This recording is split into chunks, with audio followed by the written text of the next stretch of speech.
All right, let's do this. So this is very similar to the previous one.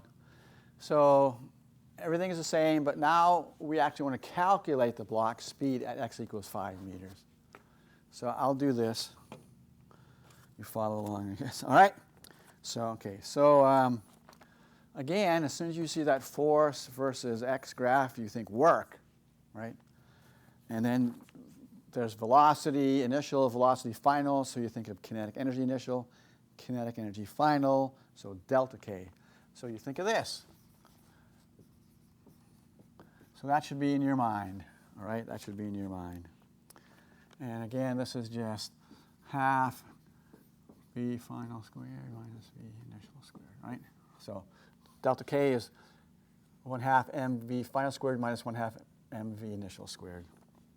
Okay, so what do we want to do? We want to get the final speed, right? The final speed. Okay, so let's write this out. Okay, so let's multiply. All right, so let's write like this. So W net equals m over 2 v final squared minus v initial squared. Multiply this by 2 over m. And then we want to get v final, so add v initial squared. And take square root. All right, so that's what we have, right? That's what we have. Okay, so what are we going to do? We can do it, right? We can do it. Okay, let me put that nice. So first of all, what's the net work? Area under the curve, right? So what's the area of this rectangle? Well, it's 2 newtons times 2 meters, right? So the net, okay, so the net work, here I'll do it like that. It's this minus that, right? Okay, right? Because, you know, this is below, so it's negative. Okay, so the area of that rectangle is 2 newtons times 2 meters. Okay, what's the area of this? It's a triangle, half base times height. So the base is 1 meter, and the height is 2 newtons. So we have 4 newton meters, so 4 joules minus 1 joule, so 3 joules. Okay, so we just plug it in, right? So we have square root 2 times the work, so we have 2 times 3 joules divided by the mass. What's the mass? 1. Isn't that nice? 1 kilogram. Then plus v initial squared, so 2 meters per second squared. So 2 times 3 is 6. 2 squared is 4. 6 plus 4 is 10, square root. So it's a square root of 10, right? Square root of 10 meters squared per second squared. So it's 3.16 meters per second. Okay. So you got to admit, this is awesome. You know, this work energy principle, you know, it's totally awesome. It's much less work than a lot of the things that we've done so far. Okay, now we're going to do something different. So now we're going to learn about restoring forces and Hooke's law. Oh my gosh. All right, so restoring forces, there's much, much more in Physics 220. And we're just going to just barely touch it in Physics 121. Okay, so, and we'll see this in Physics 220. What we're really learning about is this differential equation. Now, don't worry about it. We're not going to solve this in Physics 121. We will in Physics 220, and it's really easy, I promise you. But anyway, we're really studying a certain differential equation. And this differential equation describes all of this. So let's just go through it for fun. So it describes the oscillations of a mass on a spring. You know, you have a spring, you put a mass on it, you pull it down, it goes do-do-do-do-do-do, right? All right. And that's what we're going to talk about in Physics 121, just the easiest example possible. That equation also describes the oscillations of charge flowing back and forth in a certain type of electrical circuit. It also describes the vibrations of a tuning fork, which is generating sound waves. It describes the vibrations of electrons in an atom, which generate light waves. That equation describes complicated interactions in chemical reactions. It describes, here's biology, the growth of a colony of bacteria in interaction with the food supply and the poisons the bacteria produce. Believe it or not, it also describes foxes eating rabbits, eating grass, and so on. So this equation is all over the place. That's why we study it, okay? So there you go, all right? Okay, so let's say we have a spring, and the spring is attached to the wall. So here's a wall, and there's a spring. Okay, pretty sad looking spring. All right, so let's say that, so if I exert a force on it in that direction, obviously this spring is going to stretch, right? Okay, so if I were to plot the force that I exert on the spring and how much it stretches, so delta S or delta X, whatever you want to call it, I get a nice straight line like that, okay? Now that's totally true, all right, and totally useless, you'll see, all right? Well, not totally useless, all right, but all I'm saying is it makes sense, right? The greater the force, the more it stretches. No kidding. But we don't want that, all right? So that's the equation, right? So force, delta S, K is the slope, y equals mx plus b, So slope is K, very nice. That's true, but we don't care. This is what we care about. All right, so you pull or push on a spring. Now, according to Hooke's law, there's a minus sign, right? So Hooke's law, which is what we are concerned with, says F equals minus K delta X. So what does the force F represent? So pause your video and figure it out.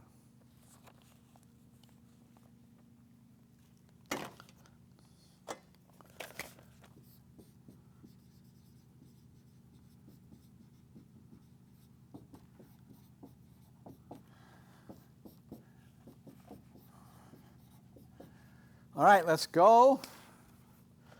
Well, it should be obvious. If the spring, me on spring, if the force, me on spring equals K delta X, what does this have to be if it's a minus? It has to be spring on me, right? Newton's third law, right? So it has to be spring on me, or spring on you, whatever. So the force, spring on me, okay? And it turns out that's the one that we care about, okay? That's what we really care about. So that's Hooke's law. F equals minus K delta X. And that would look like that, right? So here's the force. Here's the delta X or whatever, delta S, And this is a slope. K is always a positive number. Since it's a minus sign, it's a negative slope, yeah? And by the way, I keep talking about this differential equation, right? That we're going to study in gory detail in Physics 220, and it'll be fun, you'll like it. So this equation here, F equals minus K delta X, this is actually equivalent to this, believe it or not, all right? So we really are studying that differential equation. We just, you don't know it yet. Well, now I just told you, right? Okay, so here, when using Hooke's law, F equals minus K delta X, what is important? The length of the spring, the displacement on the spring, or what? So pause your video and read the possible answers and figure it out.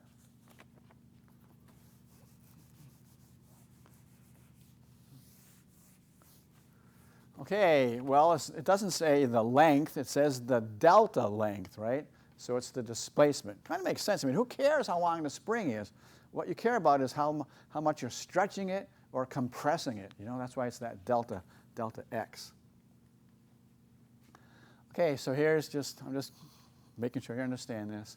So we have a wall. The spring is attached to the wall. This is an unstretched spring, so it's just sitting there, We're not compressing it. We're not stretching it, all right? And we're using Randy-Knight coordinate system, okay? And this is called the equilibrium length. You just put a spring on a table and you leave it alone, you know the length of the spring is the equilibrium length. All right, so there it is. Okay, so what's delta x here? It's unstretched. It's 0, you know. Okay, that makes sense, right? Unstretched is 0. Now let's say you stretch the silly thing, right? You stretch it. All right, so now what's delta x? Well, it's obviously positive, right? It's positive. Okay, and of course, you know, if you compress it, delta x would be negative. Now the k, what's the k? It's a constant. It's called the spring constant. I didn't make it up, it's true, honest. Spring constant. It just has to do with the stiffness of the spring, you know? Like this is probably a really stiff spring, much probably stiffer than that. I mean, I don't know, but you know, just by looking at it, okay? So it just has to do with the stiffness of the spring. Okay, so here's an example. A 20 centimeter long spring is attached to a wall. When pulled horizontally with a force of 100 newtons, the spring stretches to a length of 22 centimeters. What's the value of the spring constant? Well, okay, all we want is the magnitude, right? So I don't care about the minus sign. So F equals K delta X. So therefore, K equals F over delta X. What's the force? 100 newtons. Now, what's delta X? Well, it's a 20 centimeter long spring. You stretch it to 22, so delta X is 2 centimeters, right? 2 centimeters. 0.02 meters, right? 0.02 meters. So that's 5,000. 5,000, look at the units, newtons per meter. Newtons per meter. So, I mean, you know, when you buy springs, I mean, if you care, you know, you buy springs based on the value of K. So I have a box of springs in lab, and, you know, it says K equals, I don't remember. But anyway, you know, it specifies the value of K. That's how you buy a spring, besides the length and all that other stuff. But you can specify the K. Okay, so got it? Okay, let's do another one. The same spring is now used in a tug of war. This is a review question. 2 people pull on the ends, each with a force of 100 newtons.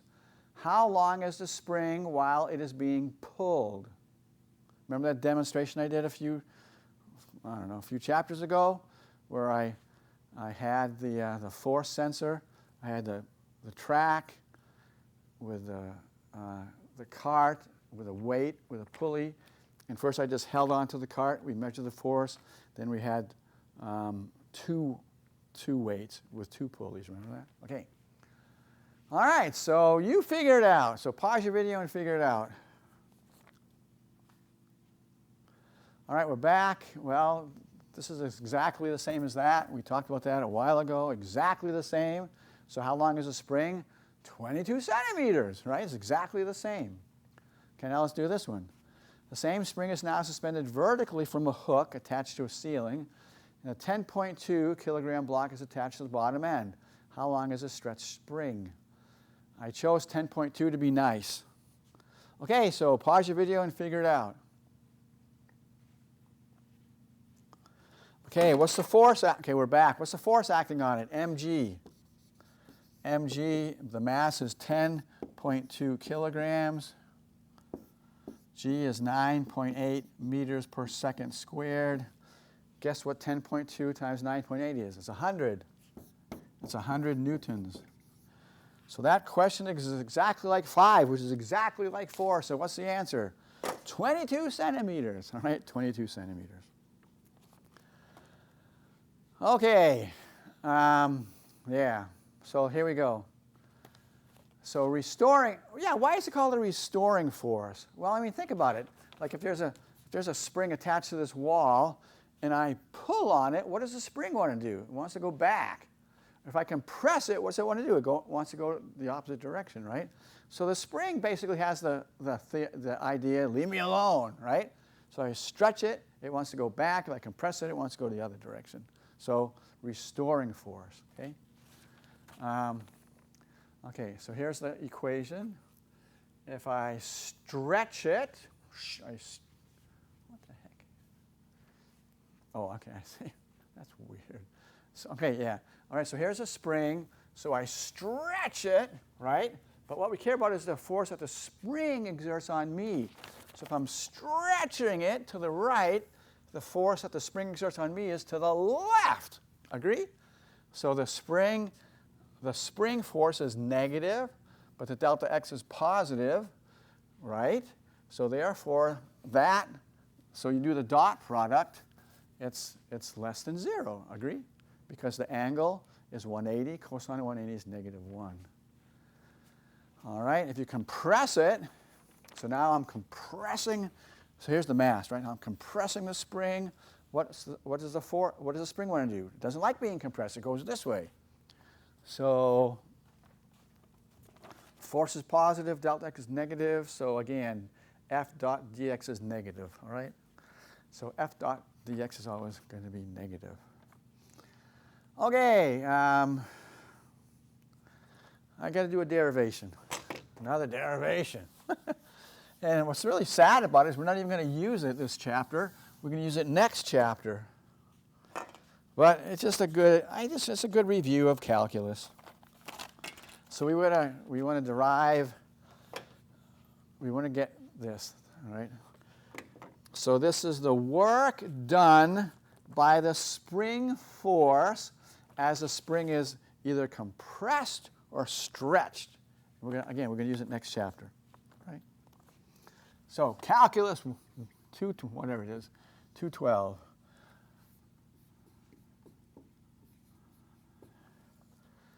All right, you ready? Okay, so again, why did I show you this slide? I showed you this slide just to indicate that no matter if we stretch it or compress it, F dot dx is always going to be negative, right? It's always going to be negative, all right? So in other words, this thing here is always going to be negative, okay? So F dot dx is always going to be negative. So I'm going to say integral negative F delta x times dx. Oops, forgot my x. Oh, I didn't know. Sorry. This is what I meant to say. There. Okay. All right. So, all right. All right. Now, what's constant? Well, the k is constant, so we can pull it out. This is just definition, right? Work equals integral F dot dx. And we just showed that it was negative. So k is negative, and so let's pull it out. Let's pull out the negative 2. We have minus k integral. Now, what's delta x? You know, it's x minus x0. So x0 was like the equilibrium length, you know? And so delta x is just x minus x0. Okay, so that's what we want to do. Now, just to give you some practice on how to do things, just give you some integration practice, I want to do a u substitution because it's fun and it's good for you. So we're going to, just for fun, just to review it, we're going to let u equals x minus x0. So therefore, du equals dx, because x0 is the equilibrium length. It's a constant, right? Okay, so therefore, we have that the work equals minus k. Now, this part I want to review for you. So if x equals x initial, what's u? So in other words, if x is x initial, what's u? Well, u would be x initial, minus x equilibrium, right? All right, so u is x initial minus x0. What if x is x final? What's u? u would be x final minus x0. A lot of people sometimes forget when they do a u substitution that they got to change these things, right? They got to change the limits of integration. It's really important. Okay, x minus x0 is u, and dx is just du. Now, isn't that nice? Once again, what's this? It's just x squared over 2, right? So it's nice. We like it. Okay, so we have minus k u squared over 2 from x final minus x0 to x initial minus x0. All right, well, what's that? Well, that's yeah, right like this. So minus k over 2, parentheses. Okay, we'll do this one first. X final minus x0 squared. And then minus that, minus x initial minus x0 squared. And that's the same thing as that, right? I mean, if I felt like it, I mean, let's just do it. Okay, so put a bracket there, so I keep the minus sign outside. Then I just write the k over 2. So I have minus k over 2. Now what's x final minus x0 is just delta x final, right? Squared. And then minus k over 2. This is delta x initial. Ta-da! All right, whoopee! Okay, so we'll use it next chapter, sorry. All right, so next chapter, all right? And look at it. It's always going to be positive. I mean, sorry, I didn't mean to say that. I meant, notice that delta x is squared, right? So it doesn't matter if you stretch it or compress it. So, all right? It doesn't, I mean, it's not going to change the sign. Okay. So we'll see that again. Okay. Now we want to talk about thermal energy, heat, all right? Thermal energy and dissipative forces, you know, like friction, stuff like that. And I'm sorry to say that this is the really, I mean, I've said it already, but this is really preparing us for the next chapter. Okay. What happens to the kinetic energy of the paint molecules when a can of paint is shaken or mixed at a paint store? Because you know, that's what they do, right? You go to Ace Hardware, you buy paint, they put it in a machine, it shakes it. So you don't have to stir it so much when you get home. So what happens to the kinetic energy? Remember, 1/2 mv squared. So pause your video and answer the question.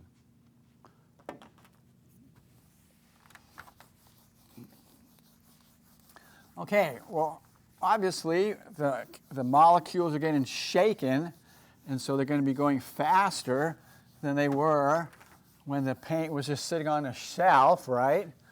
And so what happens to the kinetic energy? It increases, right? Because the molecules are going faster, you know, increases. Okay, now, what happens to the temperature, which is a measure of thermal energy of the paint when it's shaken or mixed at a paint store? So pause your video and answer the question. All right, so now those molecules are really zipping around faster and faster and faster. So what happens to the temperature? It increases, right? I didn't bring it today, but I forgot it. So I have a pump that's a bicycle pump. It's like that long, narrow, you know. And if you hold the cylinder of the pump and you start pumping it, you know, you're getting those molecules moving faster and faster, right? Well, after a while, you notice that your hands starting to get hot because the cylinder of the pump gets hot, okay? Same principle, right? So the temperature increases because the kinetic energy of the molecules increases. So I usually ask the students at this point, let's say you had a can of soup and you wanted to warm it up and you couldn't put it in the sun, you couldn't use a stove, you couldn't do anything, but you could go to Ace Hardware, all right? What would you do? You'd put it on a paint shaking machine, right? So you shake up the paint. I mean, you shake up the can of soup and it'll get a little bit hotter. A lot hotter? No, but a little bit hotter, you know? All right. So this is how we're going to define things. Okay, so here we have a blob, and we're looking at this system, this blob, right? So this is like a, you know, like this, right? A blob, an object. So so this is macroscopic, right? Big, you know? The macro, you don't need a microscope. The macroscopic motion of the system as a whole. So there's a mass of the thing. You're going to say the velocity of the object. Okay, now let's say we have a really good microscope. And we can see the individual molecules or atoms inside the blob. So now we're talking about the microscopic motion of the atoms or molecules inside the blob. And you know, we've said this a million times, right? We assume that the molecules there's molecular bonds, and we're going to say that the bonds act like springs, right? And so, you know, these molecules are, you know, shaking around, moving around, right? And so atoms and molecules in motion each has kinetic energy, right? When they shake around, you know, when they're moving around because of the springs and everything, they have kinetic energy, right? Now, molecular bonds stretch and compress. So that means potential energy, right? It's that, we didn't really talk a whole lot about it yet, but we will. It's elastic potential energy, you know? If you stretch a spring, it has potential energy. If you compress it, it has potential energy. So microscopically, you see these molecules jiggling around, kinetic energy, and since you're stretching the bonds, there's potential energy. Okay. Now notice we don't care about gravity, right? We're just looking at this thing in, you know, the microscopic viewpoint. We just, all right? So it's an elastic or spring potential energy. It's not gravity. We don't care about gravity right now. Okay, so what's thermal energy, you know? So this is how we define thermal energy. Thermal energy is a microscopic kinetic energy. Think of those paint molecules, you know? But it's also microscopic potential energy, okay? Kinetic, potential. So that's how we define thermal energy, okay? That's how we define thermal energy. So moving particles connected by springs, all right? Okay, so therefore, so now, you know, what's the, so the energy of the system, okay, the energy of the whole system. Well, you know, there's the kinetic energy of the object, right? But now there's also the kinetic energy, the microscopic kinetic energy, and the microscopic potential energy, right? So that's kind of like, you know, I mean, that's what we mean here, right? So we have the blob moving, that's just the K, but then we have the microscopic K and the microscopic potential energy. So that's the energy of the system now, right? Macroscopic, microscopic, microscopic. We don't bother writing macroscopic, it's too much trouble. All right, but wait a second. But what is, you know, this is just E therm, right? This is just E therm. That's E therm. All right, that's E therm. So we can just say that this is K plus E therm.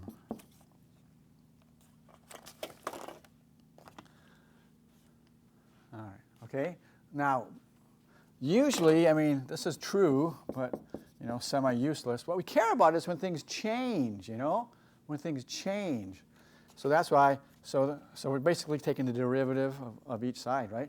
So the change in the energy of a system equals the change in K plus the change in E therm, right? Okay? But wait a second, what's the change in the energy of a system? Remember, I smacked that thing, the eraser. That's external work. External work. All right? Oops. Okay. So there's another equation that we'll use next chapter. Sorry. All right, we'll use that next chapter. All right, so just remember it. Okay, now let's talk about dissipative forces. Dissipative forces. Okay, dissipative forces like friction and air resistance, right? They dissipate energy, they waste energy, you know. Dissipative forces like friction and air resistance are forces that blank the motion of an object. Thus, dissipative forces always blank thermal energy, okay? So, what do you think? Dissipative forces, what do they do to the motion of the object? Help it or hurt it? Or oppose it or what? What do? They oppose it, right? Friction opposes the motion of an object. Well, if it opposes the motion of an object, what's it going to do to the thermal energy? You know, think of me walking across the carpet and I'm dragging my feet, right? What's going to happen to the thermal energy? It's going to increase, right? It's going to increase. Okay? Here's a good example. So in the space capsule, when it comes back to Earth, you know, it plows through Earth's atmosphere, right? And what happens to this? It gets super incredibly hot. And so this is not metal because that would kill the astronauts, right, or cook them. So this is some super high-tech material, right? All right, so the air resistance from the Earth's atmosphere causes this huge increase of temperature, you know? Right, so it increases the thermal energy. Okay. Now, so therefore, look, dissipative forces oppose motion, but they increase thermal energy. Okay, if they oppose motion, what has to be the sign of W dis? Does it help or does it hurt? It hurts, right? I mean, you know, my way of thinking. So what has to be the sign? It has to be negative. Okay, it has to be negative. All right, but yet dissipative forces increase thermal energy. So what's the relationship? Okay, so what has to be the relationship between delta E therm and W dis? Right? You stop your video and figure it out. Okay, what has to be the relationship? So I want to put some kind of a mathematical symbol here. Maybe two symbols, I don't know. You figure it out. So pause your video and figure out the relationship between delta E therm and W dis. How do I write it? Oh, yeah, like that. Okay. There, I'll give you a hint. All right? So this is always negative. This increases, so it has to be this, right? Right? Because delta E therm is always positive. This is negative, so negative, negative is positive. So that's the equation, all right? We're going to use that next chapter a lot, okay? So you'll appreciate it next chapter. So delta E therm equals minus W dis. This is negative, negative, negative is positive. This is always positive, right? Okay, so that's a big deal, all right? It's a super big deal. Next chapter. But let's not wait till next chapter. Let's see if we can do something right now using it.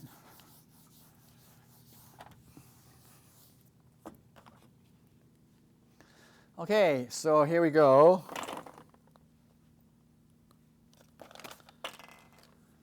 Pulling a heavy box a distance delta x across the floor. Okay, so we are including friction. So here's the box. So we're pulling this box and it moves delta x. Here's us, and here's the kinetic friction force, right?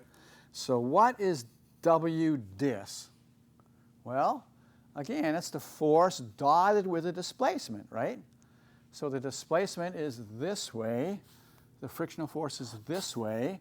So it's Fk delta x cos 180. Cos 180 is negative 1. So W dis,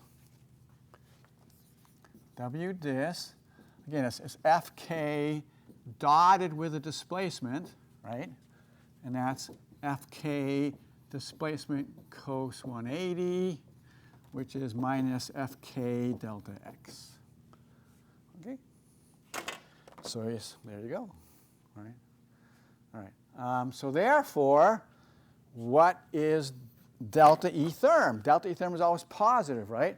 So therefore, delta E therm is just Fk delta x, right? Positive, right? Because it's negative of this. Okay? And let me just kind of tell you why this is such a big deal, why this equation is such a big deal. See, next chapter we're going to be working on energy conservation, and this is going to be we're going to have this big long equation, and it's going to contain this. Now the problem is there's no great easy way to calculate this from first principles. We just don't know how to do it.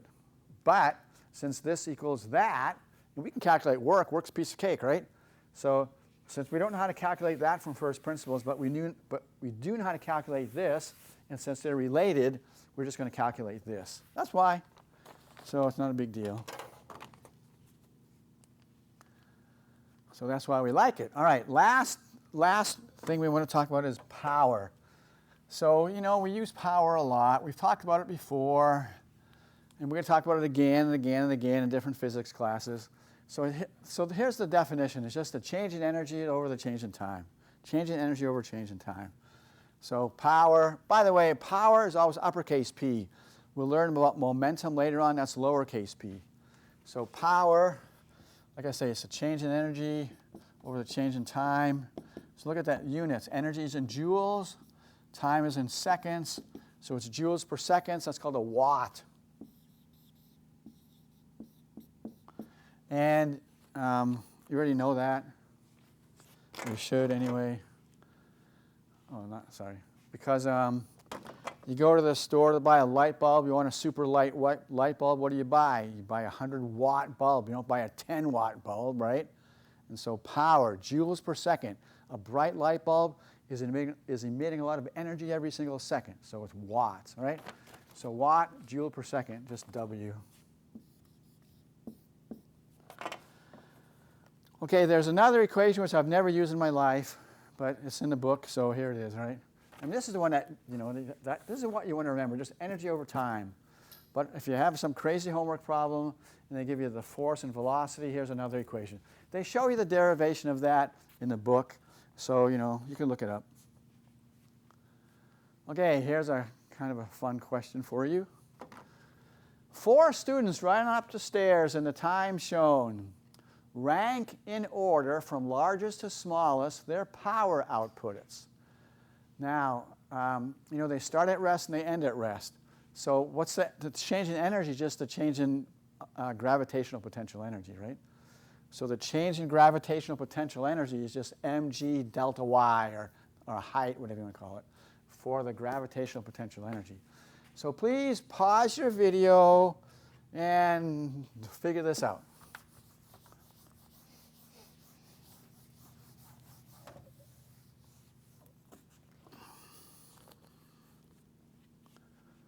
Okay, so power is the change in energy, which is change in gravitational potential energy over change in time. Okay, so let's do it. So A, so it's mg delta y, right? So mg delta y over time. Okay, so A. So m is 80 kilograms. G is G. Okay, I'm just going to say G is 1. We're just comparing, so G is 1. So delta Y is 10 meters. So, all right, times 1. And then delta T is 10. So this is seconds, right? So I'm not even going to worry about units. Sorry. So that's 80, right? That's 80. Yeah, I'm not even going to write units. Forget it. I'm going to be totally horrible, right? Mass is 80. G is 1, and delta y is 10, and time is 10, right? As long as I'm consistent, it's okay.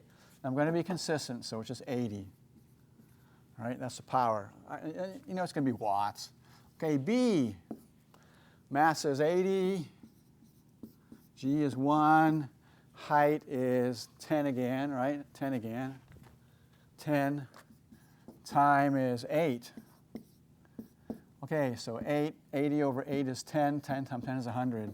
100 watts. C, I'm running out of room. 64 kilograms. M, G is 1.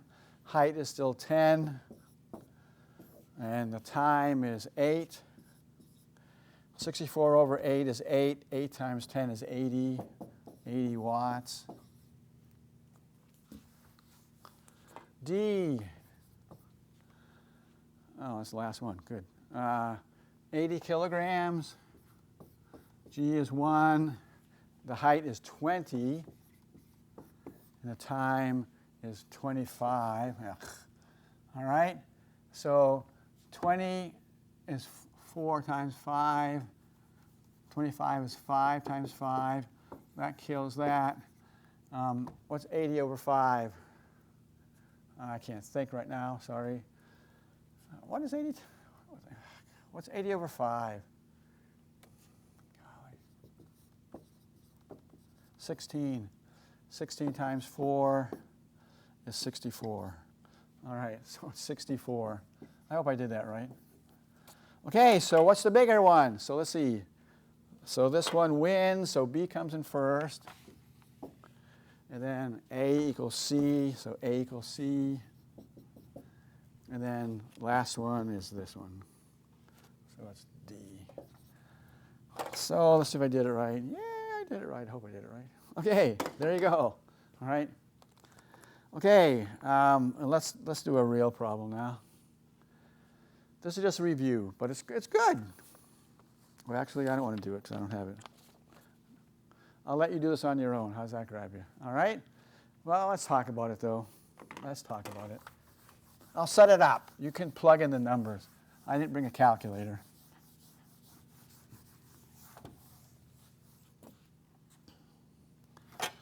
Okay, a student pushes a desk across the floor starting from rest. There's a force. There's friction. They want to know the speed. There's displacement. So I wish I wouldn't have written this because I want you to figure that out by yourself. So it starts at rest. So we know there's a kinetic energy, initial equals 0, right? There's a before and an after. What we want to know is K final. Okay? There's a force and there's a displacement. There's actually two forces, right? All right? And so, delta K, work. So it's the work energy theorem, right? It's the work energy theorem. I mean, that's how you do it, okay? All right. So, I know what we're going to do. Okay. So what's the net work? Well, there's the work done by U, which is 100 newtons times the displacement, 2 meters. Oh, I'm not supposed to be doing this. You're supposed to be doing this. Sorry. Okay. So so we're going to use net work equals delta K. So what's the net work? Well, there's the work done by U, which is going to be positive, but there's also the work done by friction, which is going to be negative, right? That's the dissipative work, and we just figured that out a little while ago, right there, right? That's the dissipative work, where Fk equals mu Kn, Okay, so the work done by U, and then there's the work done by friction. This is positive, that's negative. And then delta K, you can figure that out. So anyway, you do that, and that would be great. Okay. Oh, wow. What's that? Oh. Oh, okay. So this is, I forgot I put this on the slide. So this is the solution to the problem that I just told you have to do, right? And this, boy, it's hard to see, man. This is using this one, right? The network equals delta K. And I don't want to go through it. I'm just saying, look at, this is the equation. The work equals the work by the student, the work by friction, and that equals delta K. So this is the amount of work that's required if you use the work equals delta K. On the other hand, you don't have to do that, You can use kinematics and force diagram, chapter 6, you can do that. But it takes all this work. I mean, you get the same answer, but I mean, give me a break. What would you rather do? This or that? So I mean, this work energy principle, this is amazing, This saves you so much time. But again, you can only use it if there's a delta K, right, in the work, so you need a force and a displacement. So that's kind of like why you want to train your brain. If you see a problem where there's a delta K, like that, there's a beginning and an end, or, and there's a force and a displacement, gosh, just use this. It saves you so much time. All right, so that's on the slide, so you should do it on your own, though, and then just use this to check your work. Okay, here we go. Let's sum up. So systems-based thinking, right? Energy of a system. We'll talk more about that next chapter. Sorry to keep saying that. And transformed, transferred. We know what work is, kinetic energy, Hooke's law, F equals minus Kx, restoring force, thermal energy, dissipative forces. The work done by dissipative forces is always negative. The dissipative work equals minus delta E therm. And we know about power. So we can use all that stuff next chapter. Okay, that's that incredibly, super wonderful, useful relationship. This is really, really wonderful. And that's the definition of work. And of course, you have to know what the dot product is for that to make any sense. The restoring force with that minus sign, so we get the negative slope. Don't forget, we're really talking about this equation that we'll discuss in gory detail in 220. And we'll use that next. That's the work done by the spring to stretch or compress. That's the work done by the spring as a spring is compressed or stretched. There. And then I just talked about that, right? Dissipative work is always negative. Delta E therm is always positive. So we'll use that for sure next chapter. And then this was a nice example of that. And just, this is the important, right? Power is a change in energy over the change in time. I mean, think of a car, right? You have this really powerful car. It can accelerate from 0 to 60 in, 10 seconds or 5 seconds. If you have a North Shore junker, take like 2 minutes or something like that, right? Okay, it's how much energy per time. That's the important thing, per time. And that's it. Thank you.